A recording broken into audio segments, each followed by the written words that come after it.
Yes we are live now. Hello friends, this is Vishwas. Welcome to Oxford classes. और हम अच्छे से पढ़ रहे हैं सारी चीज़ें दोस्तों। जैसा कि हर टॉपिक मेंटेन करके चलते हैं। देखिए एडवर्ब की जो है सेशन जितना हमने बेटर से बेटर हो सका, यानी कि उसमें आपको जितना अच्छा समझा सका वो हमने समझाने की कोशिश की। यदि आप लोग अभी भी हमारे पहले, दूसरे और तीसरे वीडियो को जो एडवर्ब की है, स्पेशली एडवर्ब की, यानी कि वो ना देखे हो तो डिस्क्रिप्शन बॉक्स में उसका लिंक मैं दे दिया हूँ, तो वो जा कर के आप लोग ज़रूर देख लीजिएगा दोस्तों। आज हम लोग उसी एडवर्ब की एक कड़ी में जो सबसे महत्वपूर्ण टॉपिक है एग्जाम के पॉइंट ऑफ व्यू से, एडवर्ब टू।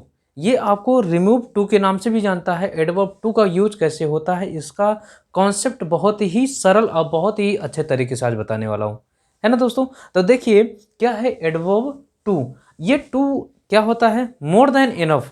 जो टू का अर्थ होता है मोर देन इनफ, इसका कॉन्सेप्ट जान लीजिए दोस्तों। मोर देन इनफ यानी कि ये आवश्यकता से अधिक। क्या होता है?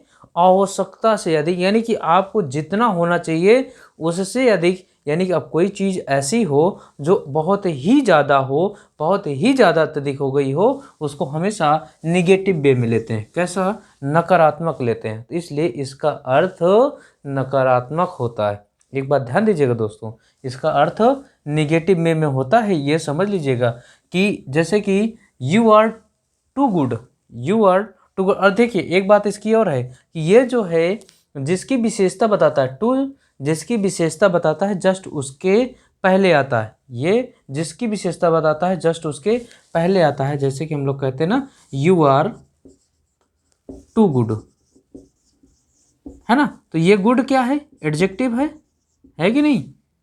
तो टू गुड बहुत ही अच्छा है। क्या है? बहुत ही अच्छा है। तो ये टू क्या है? More than enough. क्या है? मोर देन इनफ, यानी बहुत ही अच्छा है। तो ये क्या काम कर रहा है? एडवर्ब का काम करता है। और किसके? यानी जिसकी विशेषता बताता है जस्ट उसके पहले आता है। बोलिए समझ में आया कि नहीं? जैसे मैं दूसरा एग्जांपल दूं, you are too happy, you are too happy. मैं कह दूं it is too bad, it is too bad. यह बहुत ही बुरा है। यानी कि मोर देन इनफ मीन्स आवश्यकता से अधिक, यानी कि बहुत ही ज़्यादा क्या है? बुरा है। मैं इसको क्या लिख सकता हूँ? आवश्यकता से अधिक, से अधिक। ये आप लोग जानते रहिए। अरे गेटिंग माय पॉइंट? चलते हैं। यू आर टू गुड, ये क्या है आपका? एडजेक्टिव। हैप्पी क्या है? एडजेक्टिव। और एडजेक्टिव विशेषता जो बताए एडवर्ब। बैड क्या है आपका? बोलिए दोस्तों, बैड क्या है? एडजेक्टिव है। क्या है? एडजेक्टिव है। और टू बैड यानी कि बहुत ही ज़्यादा बुरा है, ये एडवर्ब है।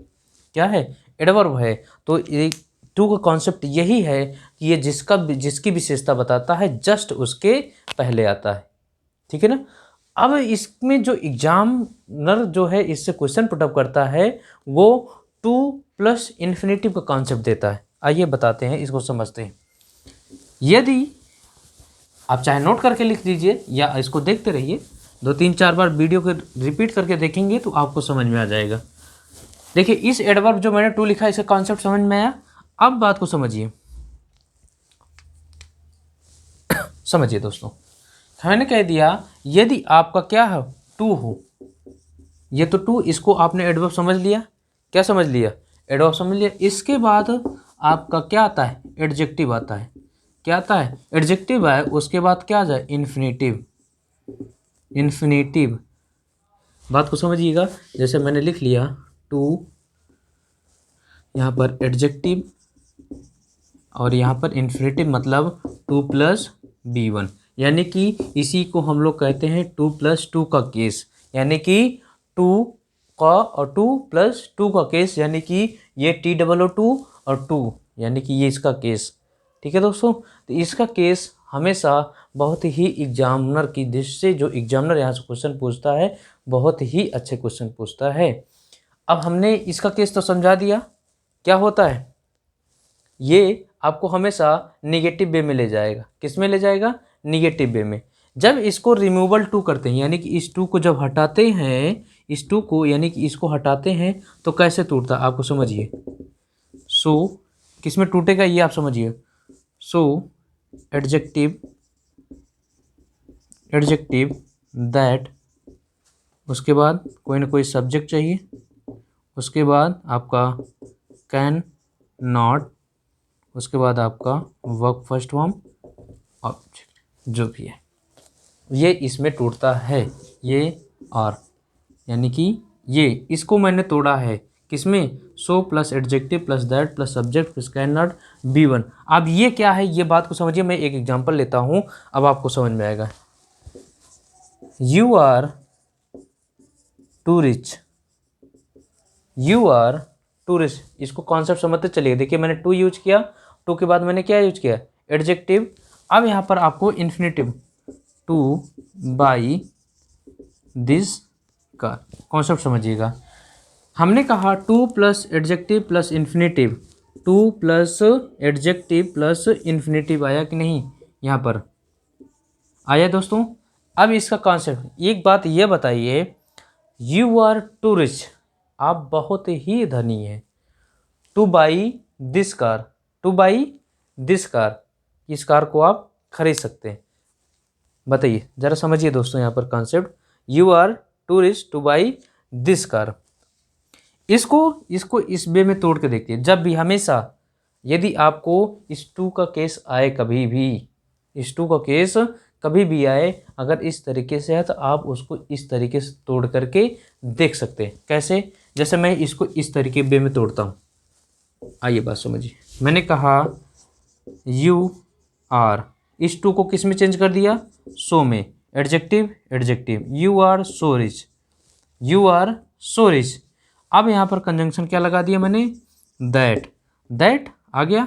अब हमको चाहिए सब्जेक्ट क्या है भाई, सब्जेक्ट कौन है, यू है कि नहीं, तो क्या हो जाएगा यू, अरे यही तो खरीद रहा है, यही तो धनी है, यू।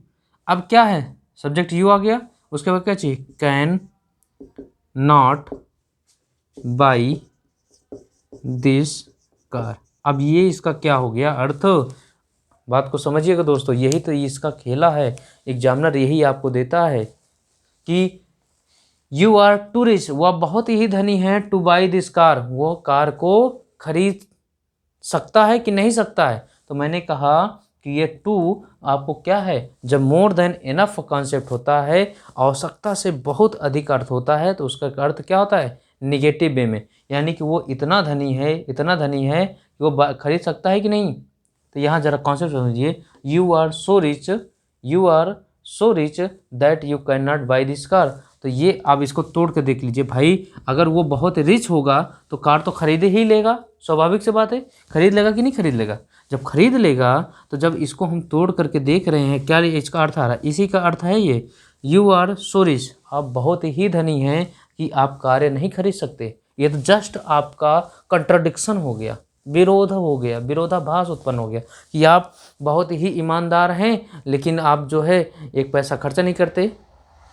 लेकिन यहाँ कह रहा, जैसे देखिए समझिए, ये आप बहुत ही धनी हैं, आप क्या है, आप कार नहीं खरीद सकते। ये तो भाई सरासर बेमानी है, मेरे पास बहुत ही पैसा है, बहुत ही धन है, मैं कार नहीं खरीद सकता, तब तो ये कंट्राडिक्शन हो गया, एकदम हुआ कि नहीं हुआ। तो बात को समझिए दोस्तों, तो हमेशा जब इसको ऐसे चीज़ में जब होता है तो टू को रिमूव किया जाता है। क्या किया जाता है, टू को रिमूव किया जाता है, और टू के स्थान पर, इस टू के स्थान पर क्या यूज करते हैं, बेरी या तो मच का यूज करते हैं। किसका यूज करते हैं, बेरी या मच का यूज करते हैं। अब यहाँ पर यदि हम बेरी या मच का यूज कर देंगे तो हमारा सेंटेंस पूरी तरीके से सही हो जाएगा। कैसे, यू आर वेरी रिच, आप बहुत धनी हैं, दैट यू, या फिर इस तरीके से, ये मैं पूरा डिस्क्राइब नहीं करता हूँ, इसी को सेंटेंस को देख लीजिए, you are very rich to buy this car. अब ये कॉन्सेप्ट आपको समझ में आ गया होगा, देख लीजिए दोस्तों, बताइए एक बार आया समझ के नहीं। देखिए मैंने क्या कहा, टू एडजेक्टिव इन्फिनेटिव, ये तो पूरा डिस्क्राइब किया। टू, इसका मैंने अर्थ बताया कि मोर देन इनफ, क्या बताया, मोर देन इनफ, ये आवश्यकता से अधिक होता है, और जो चीज़ आवश्यकता से अधिक होती है उसका हमेशा अनप्लेजेंट वे होता है। अब यहाँ कह रहा है देखिए, टू एडजेक्टिव इन्फिनेटिव यही है, यानी कि इसको टू और टू का कॉन्सेप्ट देते हैं, या फिर हम इसको इस तरीके से तोड़ सकते हैं, इसी को इस स्ट्रक्चर को इस तरीके से तोड़ सकते हैं। इसका निगेटिव वे में अर्थ यहाँ लिया जाता है, ये डॉट डॉट यानी कि मैंने सब्जेक्ट जोड़ के उसके बाद so adjective that subject can not be one. ठीक, तो यहाँ मैंने एग्जांपल दिया है, you are too rich to buy this car. तो अब ये बताइए टू और टू का केस, वह बहुत ही अधिक अमीर है कि वह कार नहीं खरीद सकता, इसका अर्थ निगेटिव में जाएगा टू का, कि वो बहुत ही अधिक अमीर है, वो कार खरीद नहीं सकता। देखिए मैंने इसीलिए इसको तोड़ के दिखा। हमेशा एक बात ध्यान दीजिएगा, जब भी टू और टू का केस आए, टू और टू का केस आए, आप इसमें तोड़ लीजिएगा, so plus adjective that subject can not be one. इसमें तोड़ेंगे तो आपको एकदम स्पष्ट हो जाएगा कि ये हमारा कंट्राडिक्शन है कि यह समान भाव प्रकट कर रहा है। बहुत ही बढ़िया कॉन्सेप्ट है दोस्तों।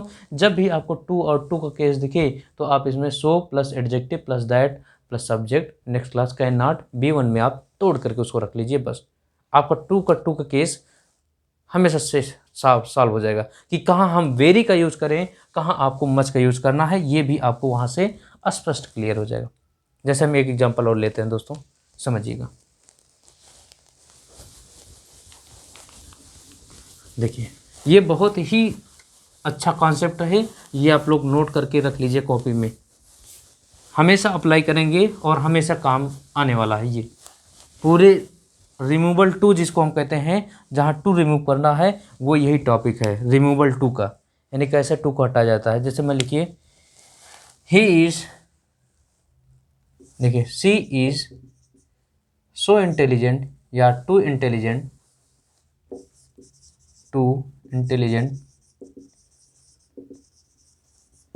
To solve this question, to solve this question. अब इसको हम तोड़ते हैं किसमें, सो वाले केस में। कैसे, सी इज सो इंटेलिजेंट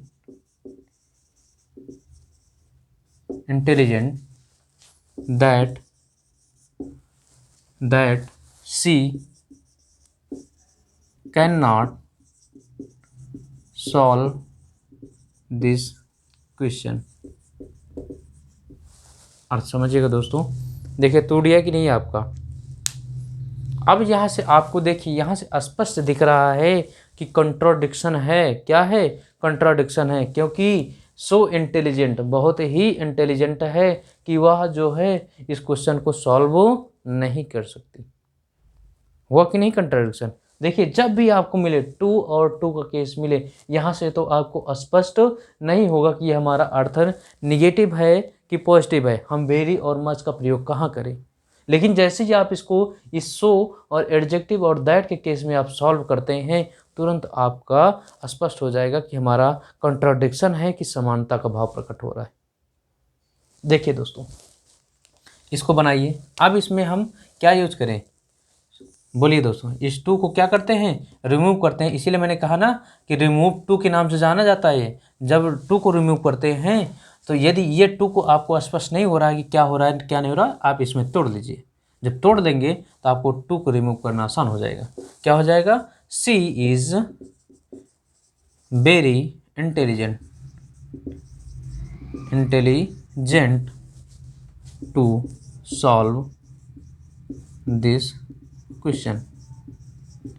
देखिए ये एडवर्ब के बहुत ही सबसे अच्छे टॉपिक में से एक हैं जो मैं आपको आज पढ़ा रहा हूं दोस्तों, क्वेश्चन। ठीक है, और ज़्यादा से ज़्यादा शेयर करिए क्योंकि ये मैक्सिमम बच्चों तक ये वीडियो पहुंचनी चाहिए कि रिमूव टू कैसे होता है। चलते हैं दोस्तों, आगे ले चलते हैं आप लोगों। यहाँ तक ये कॉन्सेप्ट अगर आपको समझ में आ गया होगा तो आगे चलते हैं।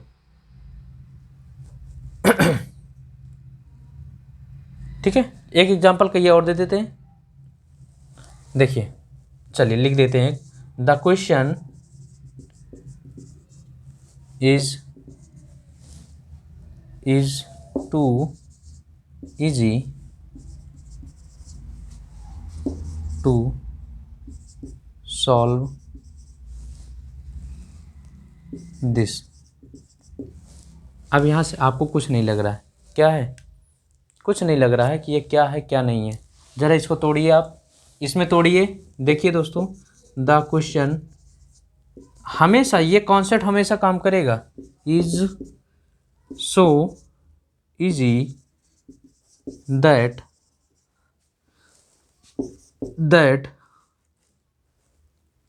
That the question is so easy that it cannot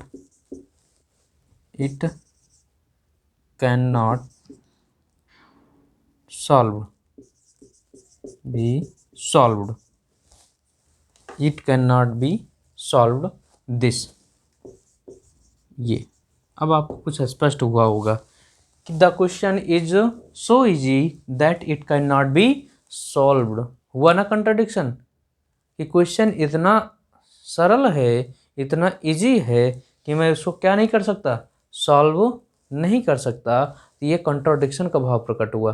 जब कंट्राडिक्शन का भाव प्रकट होगा तो आप तुरंत क्या करेंगे, टू को रिमूव करेंगे। क्या करेंगे, इस टू को रिमूव करेंगे, क्या हो जाएगा, द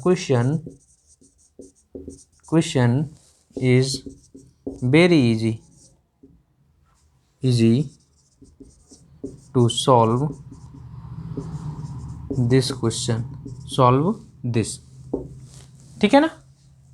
उम्मीद है कि अब आप टू को किस तरह से रिमूव करेंगे, ये आप गलती नहीं करने वाले। किस तरीके से, मैं एक बार कॉन्सेप्ट फिर लिख दे रहा हूँ दोस्तों, समझिएगा।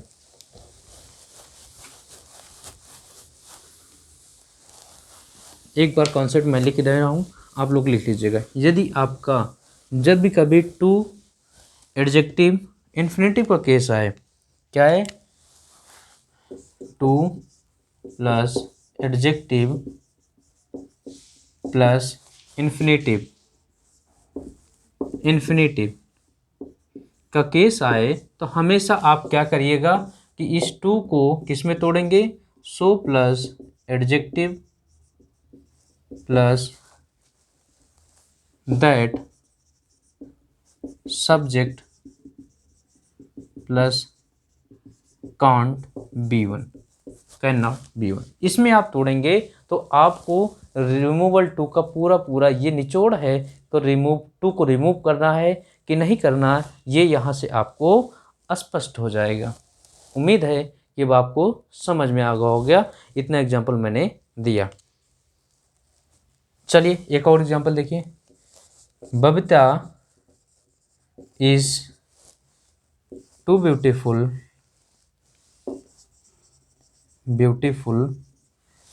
Babita is too beautiful to be rejected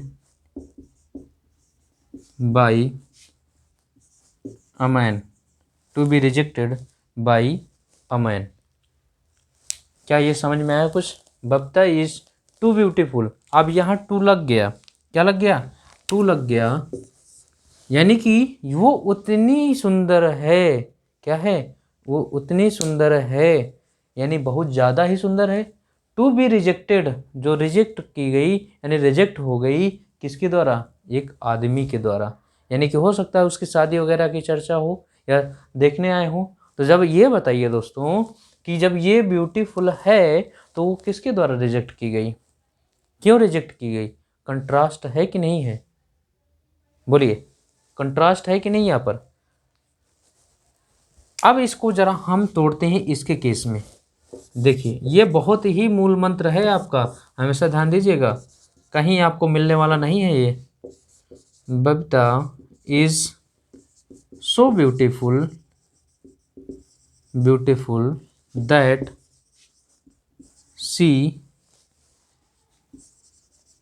can not be rejected by a man. अब जरा इसका अर्थ देखिए, क्या अंतर हुआ? देखिए दोस्तों, कुछ अंतर पाया कि नहीं आपने यहाँ पर? तो यहाँ से एक चीज़ मुझे बताना है दोस्तों कि यहाँ पर यहाँ पर आपको लग रहा होगा, देखिए यहीं पर एग्जामिनर आपकी परीक्षा लेता है। बबीता इज़ टू ब्यूटीफुल, बहुत ही अच्छी है। To be rejected by a man, जो कि आदमी के द्वारा क्या कर दी गई, रिजेक्ट कर दी गई। क्या कर दी गई, रिजेक्ट कर दी गई। अब इसका अर्थ तो ये निकल गया है कि नहीं।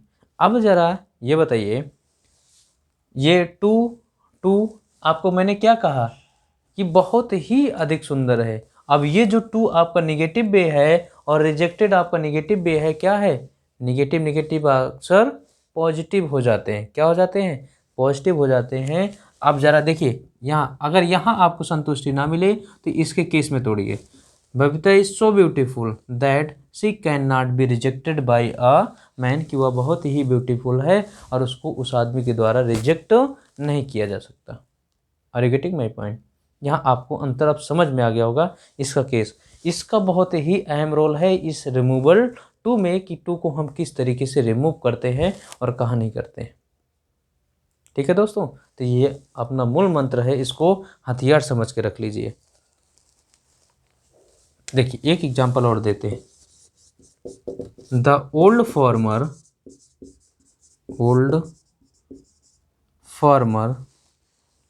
Is too weak to walk, to weak to walk. नहीं समझ में आ रहा है। अगर देखा जाए तो आपका ये कॉन्सेप्ट सही है। क्या है, ये भी सेंटेंस सही है, ये भी सही है। क्योंकि the old farmer is too weak, बहुत ही ज़्यादा वीक है, टू वॉक, चल नहीं सकता। इसको तोड़िए, इसके वे में तोड़िए।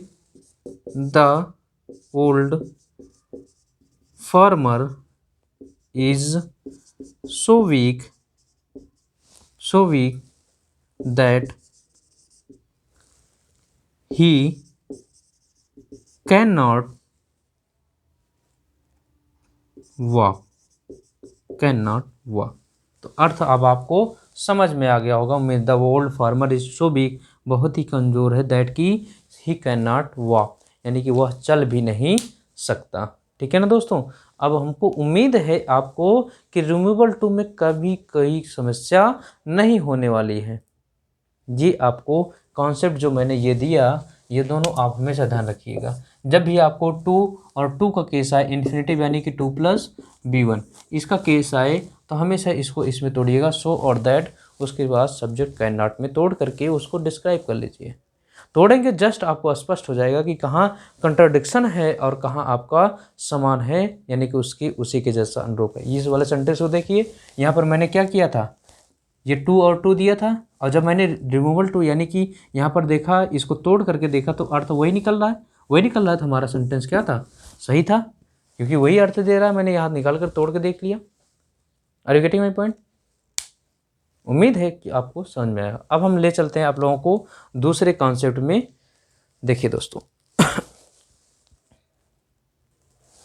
अब हम लोग ले चलते हैं आपको टू मच टू पर। बहुत ही अच्छा कॉन्सेप्ट इसका होने वाला है। देखिए दोस्तों, अब ये टू मच और मच टू क्या है, यानी एक ही सेंटेंस में इसका प्रयोग किया जाता है, टू मच और टू मच और टू मच और मच टू का। देखिए दोस्तों,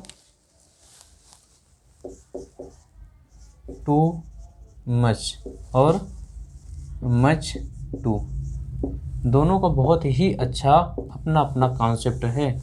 एग्जामिनर इसी में आपको उलझा करके रख देता है। इस दोनों का अर्थ होता है more than enough, more than enough. हमेशा एक कॉन्सेप्ट रखिए, दोनों का अर्थ क्या होता है, मोर देन इनफ। अब यहाँ याद रखिएगा, टू मच के बाद हमेशा नाउन का प्रयोग किया जाता है, मच टू के बाद, मच टू के बाद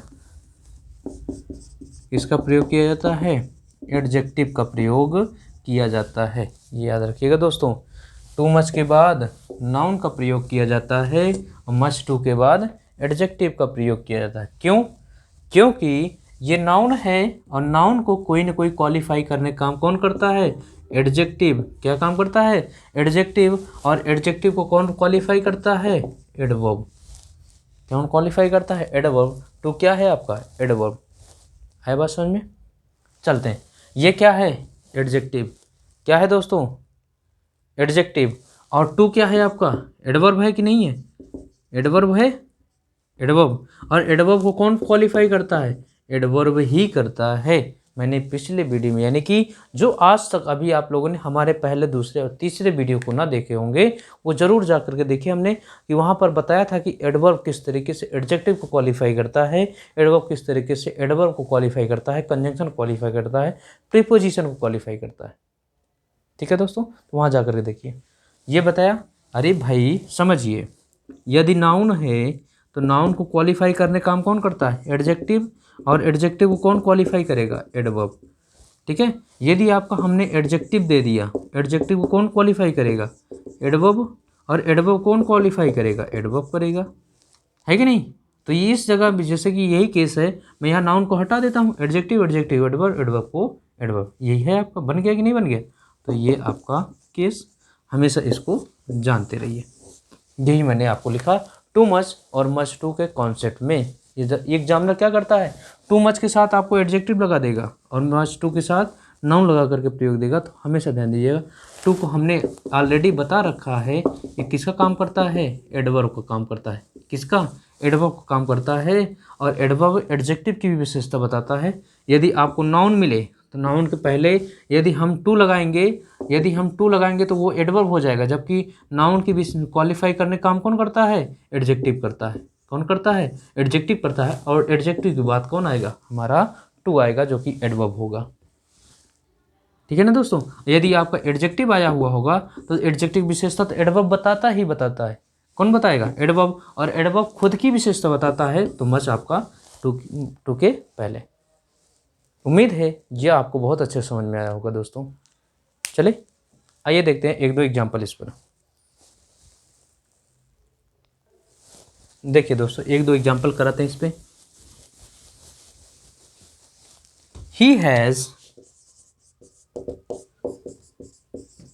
he has got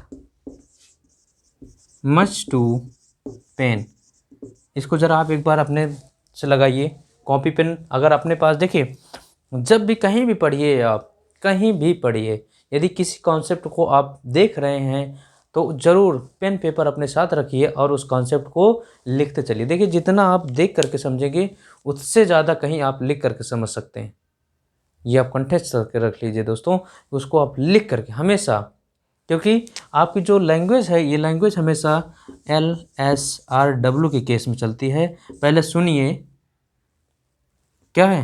पहले सुनिए, फिर उसके बाद क्या करिए? अपने से बोलने की कोशिश करिए। लिसन करेंगे, बोलेंगे, उसके बाद आप रीड करिए उसको, तब आप राइट करिए। यानी पहले अच्छे से सुनिए, श्रोता बनिए, फिर अपने आप से उसको थोड़ा सा मन में ही बुझाएं। जैसे बच्चा सुनता है ना, कोई भाषा सुनता है, वो अपने में ही बोलने की उसकी कोशिश करता है। जब वो धीरे धीरे बोलता है फिर वो क्या करता है? उसको पढ़ने लगता है, पढ़ने से बाद फिर लिखता है। हमेशा देखिए, पढ़ने का सबसे अच्छा तरीका ये है कि आप बोल करके पढ़ें और लिख करके पढ़ें। बोल करके पढ़ें और लिख। बोलने से क्या होता है कि आपके इन्वायरमेंट यानी आपके जो सराउंडिंग्स होते हैं उसमें आप ही की आवाज़ गूंजती है और आप ही की आवाज़ वो बहुत ही ज़्यादा स्ट्राइक करती है। चलिए दोस्तों, आइए इसका केस, इसको सॉल्व कर लिए होंगे उम्मीद है। बताइए ज़रा। He has got much to pain. ये क्या है? पेन आपका क्या है? एडजेक्टिव। क्या है? एडजेक्टिव। और एडजेक्टिव विशेषता कौन बताता है? एडवर्ब। कौन बताता है? बताइए ज़रा। एडवर्ब बताता है कि नहीं भाई? बोलिए, क्या गलती हुई? कुछ गलती हुई कि नहीं हुई?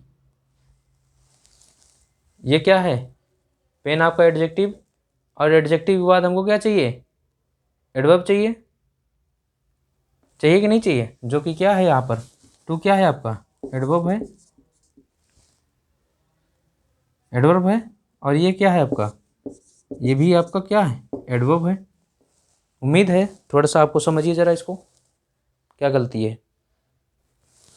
देखिए दोस्तों, बहुत अच्छा कॉन्सेप्ट है। अगर अब भी आपका यहाँ से दिमाग ना खुले तो समझ लीजिए कि आप, अगर एक बात और बता दें कि यदि आप अब कन्फ्यूज होना शुरू हो रहे हैं तो समझ लीजिए आप सीखने की घड़ी में आगे बढ़ रहे हैं। क्योंकि मैंने आज तक कभी भी बेवकूफ़ को कन्फ्यूज्ड होते नहीं देखा। कन्फ्यूज्ड वही होता है जिसको नॉलेज होता है, और कन्फ्यूज्ड तभी होगा जब नॉलेज होगा, और कन्फ्यूजन से ही आप धीरे धीरे बढ़ते चले जाएंगे। अब आइए समझते, इसीलिए आप जाइए प्रीवियस सेशन का वीडियो देखिए। अब मैं इसको समझाने चल रहा हूँ। आइए समझते, ये आपका सब्जेक्ट है, हेल्पिंग वर्ब है, और ये आपका मेन वर्ब है, और ये क्या है आपके मस्ट और टू, इसका कॉन्सेप्ट। अब ये क्या है, इसका ये एडजेक्टिव है कि क्या है ये, आइए समझते हैं। यहाँ से प्रश्न करिए ज़रा। हमने एक बात आपको बताई थी जब आप शायद नाउन पढ़ रहे होंगे हमसे, यदि नहीं पढ़े हैं तो जा कर के देख लीजिए कि यदि हमको कभी नाउन पकड़ना है, नाउन जानना है, तो हम हमेशा किसका प्रश्न करेंगे, व्हाट, हु या whom का प्रश्न करते हैं। आइए प्रश्न करते हैं, ज़रा देखिए। ही हैज़ गॉट व्हाट, उसको क्या मिला, उसको क्या मिला, क्या मिला बताइए ज़रा। ही हैज़ गॉट व्हाट, क्या, तो पता चला दर्द, बहुत ही दर्द। अब यहाँ पर जब ये दर्द है, ये क्या है आपका नाउन, और कैसा नाउन है ये, पेन क्या दिखता है, मैं कह दूं अरिजीत सिंह की आवाज़ में बहुत दर्द है, क्या है, बहुत ही दर्द है, तो वो दवाई क्यों नहीं लेता, वो दवाई क्यों नहीं लेता, वो दर्द दिखता है, नहीं दिखता। तो मैंने नाउन की दो कैटेगरी बांटी है, एक विजुअल और एक फेल्ट ओनली, यानी केवल जिनको हम महसूस कर सकते हैं। समझे दोस्तों। तो ये देखिए, ये क्या है, ये दर्द दिखने वाला नहीं है, जबकि किसी कैटेगरी में है, नाउन की कैटेगरी में है। जब ये नाउन है हमारा, तो नाउन के बाद क्या चाहिए हमको, एडजेक्टिव चाहिए, जबकि टू क्या है, एडवर्ब है। टू क्या है, एडवर्ब है, और इनको क्या चाहिए, एडजेक्टिव चाहिए। तो यहाँ पर हम क्या लगाएंगे, मच, ये आपका एडजेक्टिव का काम करेगा। उसके बाद हमको क्या चाहिए, टू, क्योंकि एडजेक्टिव क्वालिफाई करने का काम कौन करता है, एडवर्ब। तो यहाँ पर हम किसका प्रयोग करेंगे, टू मच का। टू मच के बाद क्या चाहिए हमको, noun. Are you getting my point. अब ये उम्मीद है कि समझ में आया होगा दोस्तों, कॉन्सेप्ट समझ में आया। ये एक बार देख लीजिए फिर से। यदि जब कभी भी हमको किसका, यदि हमको नाउन ढूंढना है, तो नाउन ढूंढना है तो दोस्तों हमेशा प्रश्न करिए व्हाट, हु और whom का प्रश्न करेंगे। जब देखिए यहाँ से प्रश्न करिए, ही हैज़ गॉट व्हाट, उसको क्या मिला, तो पता चला कि दर्द मिला।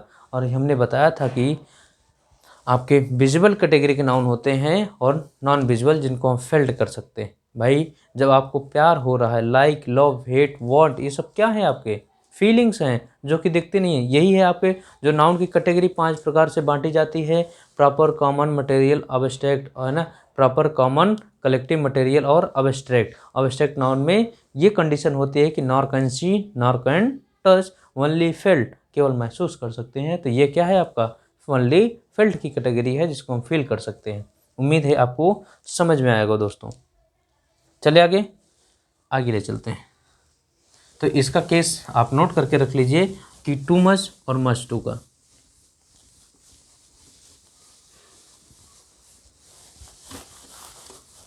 एक और एग्जांपल देते हैं दोस्तों, फिर आगे बढ़ते हैं।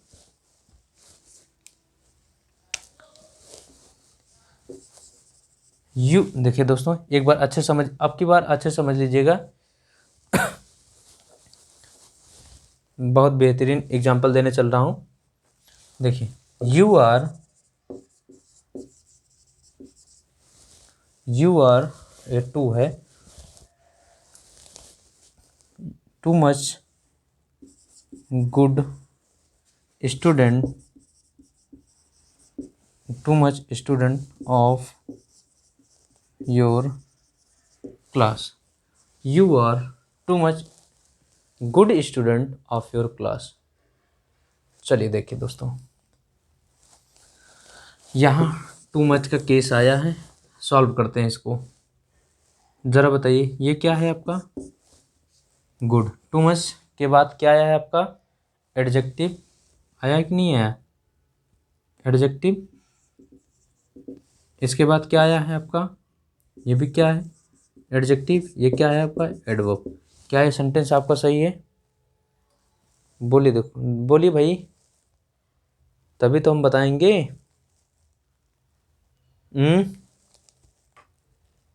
चले आगे, लिखिए, चेंज करिए, क्योंकि एडजेक्टिव की विशेषता कौन बताता है?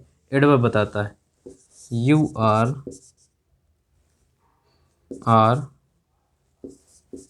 Much too good student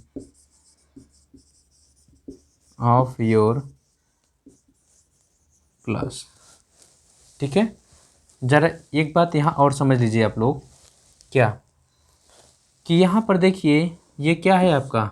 noun है कि नहीं? स्टूडेंट आपका नाउन अगर हो तो, नहीं तो आप इतने से काम चला सकते हैं।